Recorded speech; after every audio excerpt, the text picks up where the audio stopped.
ஹாய்ப்பா. இன்னைக்கு நம்ம தமிழில் நேற்று ஃபஸ்ட்டு டெஸ்ட்டை பற்றி ஒரு 10 கொஸ்டின் பார்த்தோம். இப்போது இன்றைக்கி செகண்ட் டெஸ்ட்டு பார்க்கலாம் தமிழில். பிஓ தமிழ். ஃபஸ்ட் கொஸ்டின் பாருங்கள். பொய்யா குளக்குடி என போற்றப்படும் ஆறு எது அப்படின்னா அது வைகை. ஓகேங்களா? இந்த மாதிரியான கொஸ்டின்லாம் நம்ம எக்ஸ்பெக்ட் பண்ணலாம். இதில் ஒரு டிகிரி லெவல் அப்படிங்கும்போது இந்த மாதிரி கொஸ்டின்ஸ்லாம் நீங்கள் கொஞ்சம் பார்த்து வச்சுக்கோங்க. அதேமாதிரி செகண்ட் கொஸ்டின் பாருங்கள். தேவதை வணக்கம் மகளிருக்கு மதிப்பு தரும் தமிழரின் பண்பு.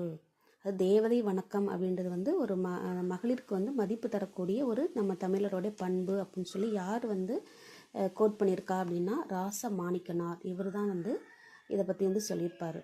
ஓகேங்களா? தேர்ட் ஒன் பாருங்கள். உலகிலேயே அது கூற்று.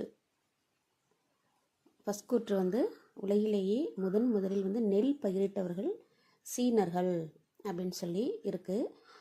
செகண்ட் பாருங்கள். பருத்தி நெசவு மீன் பிடித்தலிலும் தலை சிறந்தவர்கள் இவங்க தான் அப்படின்னு சொல்லி எமர்சன் சொல்லியிருப்பார். ஓகேங்களா? இப்போ இந்த ரெண்டு கூற்றுலையுமே எது சரி எது கரெக்ட் அப்படின்னு சொல்லி பார்த்தோம் அப்படின்னா இந்த சீனர்கள் இதை பயிரிட்டிருக்க மாட்டாங்க. திராவிடர்கள், அதாவது உலகிலேயே ஃபஸ்ட்டு நெல் பயிரிட்டவங்க யாருன்னா திராவிடர்கள் தான். அப்போ இந்த கூற்று தவறு. இந்த சீனர்கள் பதிலாக அங்கே திராவிடர் வரணும். செகண்ட் இது கரெக்டு. ஓகேங்களா? இது எமர்சன் தான் பருத்தி நெசவு மீன் பிடித்தலும் தலை சேர்ந்தவர்கள் இவர்கள் அப்படின்னா யாருன்னா திராவிடர்கள் அப்படின்னு சொல்லி எமர்சன் சொல்லியிருப்பார். ஓகேங்களா? இப்போ ஃபஸ்ட்டு தப்பு, செகண்ட் ஒன்று கரெக்ட்.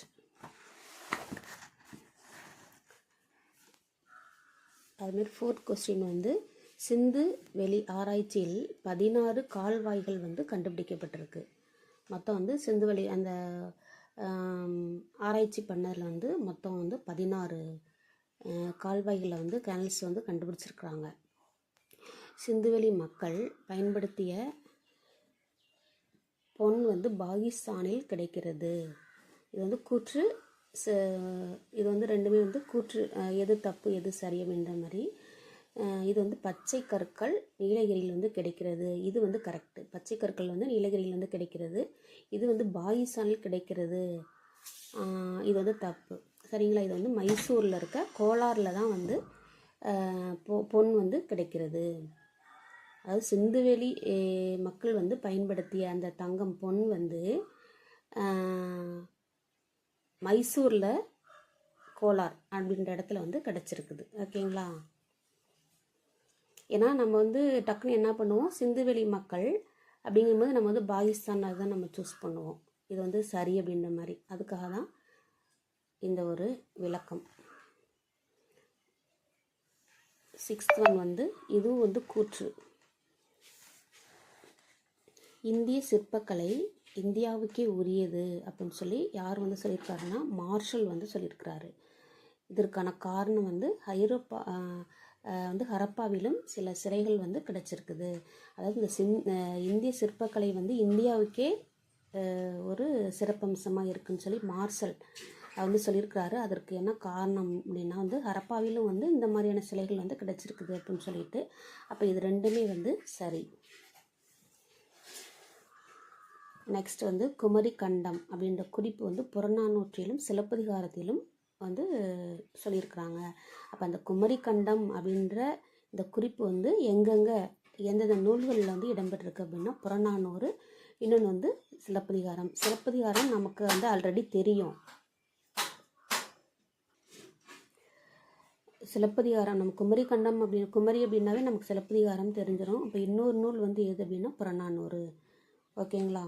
நெக்ஸ்ட் கங்கை வாரியும் காவிரி பயனும் அப்படின்னு சொல்லி மயங்கிய நனந்தலை மருகு அப்படின்னு சொல்லி ஒரு கோட் கொடுத்துருக்குறாங்க.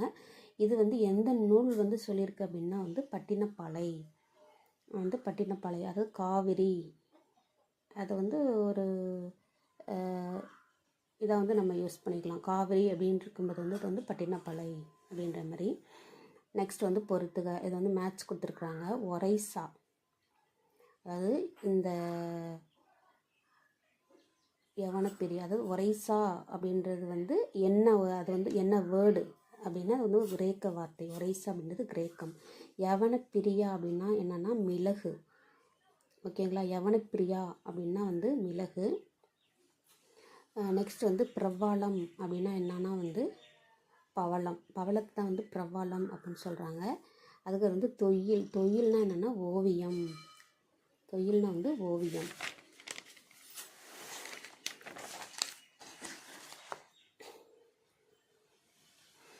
அதுக்கடுத்து வந்து எண்டோகேமி. எண்டோகேமி அப்படின்னா இதுக்கு வந்து என்ன தமிழ் மீனிங் அப்படின்னா அகமணம். அகமணம் அப்படின்னா என்னென்னா ஒரே வகுப்பு இந்த இனப்பிரிவுகளில் வந்து மேரேஜ் திருமணம் செய்கிறது தான் வந்து அகமணம், எண்டோகேமி. அப்போ இதுக்கு ஆப்போசிட் வந்து கேட்கலாம். அப்போ எக்ஸோகேமி அப்படின்னா வந்து புறமணம். புறமணம்னா வந்து வேறு வேறு இனப்பிரிவுகளில் வந்து மேரேஜ் பண்ணிக்கிற முறை தான் வந்து எக்ஸோகேமி. ஓகேங்களா. இது வந்து செகண்ட் டேக்கு உண்டான பிஓ கொஸ்டின்ஸ். நாங்கள் வந்து வாட்ஸ்அப் குரூப்பில் வந்து டெஸ்ட் வந்து கண்டக்ட் பண்ணிகிட்ருக்கோன்னு சொல்லி சொன்னேன் பார்த்தீங்களா. இதெல்லாம் நாங்கள் ஜூலை 2 ஆல்ரெடி நாங்கள் வந்து முடித்த கொஸ்டின்ஸ் தான் நான் வந்து இப்போ உங்களுக்கு வந்து வீடியோவில் கொடுத்துட்ருக்கேன். பார்த்து யூஸ் பண்ணிக்கோங்க. தேங்க்யூ.